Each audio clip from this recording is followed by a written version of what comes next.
It's clear the Buffalo Bills need a wide receiver, but what wide receiver is it going to be? A tall, physical style receiver, a receiver that is great at route running, a receiver that is fast? Like, what is the most ideal receiver opposite of Stephon Diggs for the 2024 Buffalo Bills? And for me, when I look at this, we need to understand something that we really haven't had here in an awfully long time. And you look at Smokey John Brown, he was supposedly the fast wide receiver on this team, going back to even Robert Foster during the Sean McDermott era. Isaiah McKenzie was also fast. Deontay Hardy is also supposedly very, very fast. But why aren't they successful as a perimeter wide receiver? And I think it's really because they lack the physical skill sets. Yes, they're fast, but they lack the physical skill sets on the outside. Getting pressed at the line of scrimmage, something that we always talk about with Tyreek Hill, the Miami Dolphins, and Jalen Waddle. Like, when we play them, you don't want them to have a free release at the line of scrimmage. You want to get your hands on them. You want to knock them off their route a little bit. You want to delay things and make Tua hold on to the ball as long as possible. So knowing that, we still need to have somewhat a physical type wide receiver on the outside compared next to Stephon Diggs. Now you compare that to Deontay Hardy, you compare that to Isaiah McKenzie, you compare that to really everyone else that's been here, even Robert Foster, not the biggest wide receivers, right? But you look at a player that's already on our team, like Justin Shorter, like 6'4", 230 pounds, a freak of nature athlete. A lot of people saying he's like Josh Gordon to level. Like, that's how freakish he actually is, but he's so raw that he's never really had that much experience, right? So we have to really pay attention to Justin Shorter. So really, it's about coupling things together. It's not just about saying, hey, look, this guy's going to run a 4.25 40, but, he's ultra small. He's 5'8", he's 5'9". It makes me worry about who the Buffalo Bills are ultimately going to select, right? So I think looking at this year's NFL draft, it's important to not only look at the overall speed of a receiver, the route running of a receiver. You got to be able to run routes. I mean, if you're not able to run routes and break off defenders either, first it really starts with the release, right? You're at the line of scrimmage, you have to get a free release. And we heard Gabe Davis talk about that, working on that in the off seasons. Like, Gabe Davis, defensive backs were still able to get their hands on Gabe Davis at the line of scrimmage and kind of delay his route.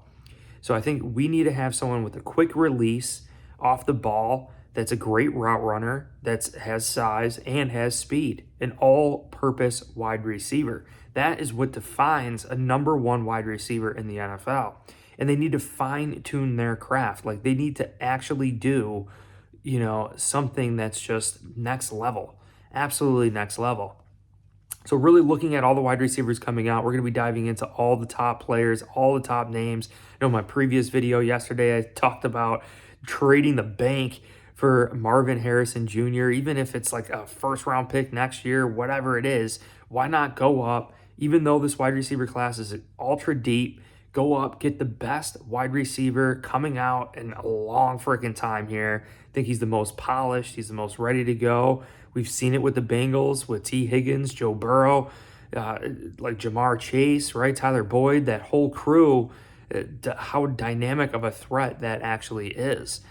But looking at these wide receivers, we really need to understand what we actually need. And I think it does boil down to speed. So you could really start with speed. You could start with the release at the line of scrimmage. You could start with the route running, but they're ultimately going to need it all. And one thing you really can't coach is speed, right? So it does definitely boil down to speed. And the other thing you can't coach is also the physical traits. Is he 6'3"? Is he 6'2"? 6'4", 6'5". You can't teach that. That's what you're gonna be. So I believe the Bills are gonna be looking at size. They're gonna be looking at speed. Those are the first two things, and then moving on to how well they feel as though he's going to be able to run routes and progress as a route runner. How well is he going to be able to release off that line of scrimmage? And we always hear Josh Allen talk about body language, right? He wants to have the receivers with a good body language. He wants to be able to read him, especially in this offense, these option routes where a receiver could go one way or the other way. And that was the other fatal flaw with Gabe Davis. I mean, what, 4 years here with Josh Allen working together, and they were still not on the same page. And yes, we see it with Stephon Diggs and Josh Allen occasionally not on the same page. Maybe Diggs runs one route and Josh Allen throws the ball thinking he's going to run the other option. But we saw it way too often with Gabe Davis, way too often with Gabe Davis. And I think there's no excuse. There's no excuse. But the thing is, we believed in Gabe Davis. And we could very well still believe in Gabe Davis. Truly, Gabe Davis, he's probably going to just keep getting better and better and better. So the value of Gabe Davis in free agency could get a little bit crazy, could get too high or too rich for the Buffalo Bills. But I know Gabe Davis is going to continue to prove in the NFL, just like we saw with Zay Jones. We moved on from Zay Jones, and Zay Jones has had a pretty halfway decent career. I mean, nothing dominant by any means, but he's still producing in the NFL. And I think he's definitely a much better player than what he was when he was here in Buffalo. And I think that's the same sort of career path with Gabe Davis.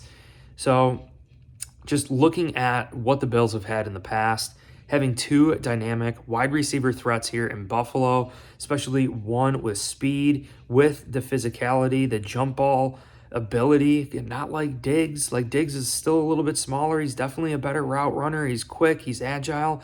He's got a quick release off the ball. I mean, he's just an all-purpose wide receiver, and he can run after catch. And the other thing that speed is ultimately going to do for the Bills here is stretch the middle of the field. We want to stretch teams vertically, and I don't think we're doing a good job stretching them vertically.